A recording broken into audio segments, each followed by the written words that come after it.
Once, Berklander's life was a high school senior's dream. This would all be perfect if it weren't for... You gotta dance. Ouch.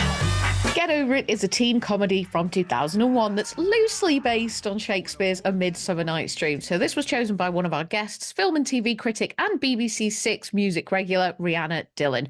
So the film follows a high school senior who's trying to win back his ex-girlfriend by joining the school play, which is A Midsummer Night's Rockin' Eve. So Josh, tell us, why did Rihanna pick this one? She thought that this was essentially...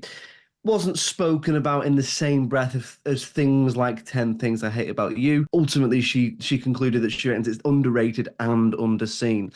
So looking at the critical reception at the time of recording then, on IMDb, it gets 5.7 out of 10. The audience on Rotten Tomatoes give it 51%, and the critics on Rotten Tomatoes give it 43%. So overall, I thought it was a decent concept, executed pretty well. It knows what it is. It's not trying to be anything particularly highbrow. Thought it was pretty funny in places. It's carried really well by a cast. It's got one of those casts that's got like a sort of a who's who of everyone who went on to do other things. So obviously you've got like a pre-Spider-Man Kirsten Dunst, you've got Ben Foster, you've got Mila Kunis, Colin Hanks, Cisco before he released the thong song, weirdly. It does use some other Shakespearean and other theatre techniques and stuff like that to keep you engaged. So there's a chorus in it, there's a curtain call ending as well and stuff like that. Some great devices where it sort of keeps you visually engaged. What did you like about it?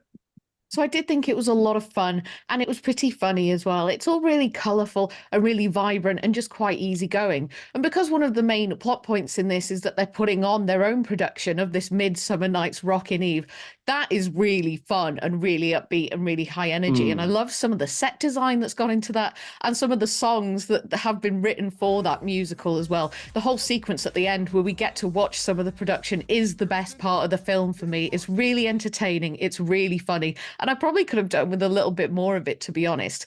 The biggest issue that I had with this film was that I found I couldn't really connect to our protagonist. So that's Ben Foster's character, Burke. He wasn't super likable, and I didn't find him that intriguing either. So I don't need my leading characters, to be likable all the time. But because there wasn't too much about him in any regard, I just kind of found that I wasn't really rooting for him, and I wasn't really too bothered on what the outcome of this film was for him. So that was a little bit disappointing. It's not, it's not absolutely amazing. If you like She's the Man or 10 Things I Hate About You, you'll probably get something out of it. I think it's probably slightly underrated and underseen as well. What would you say?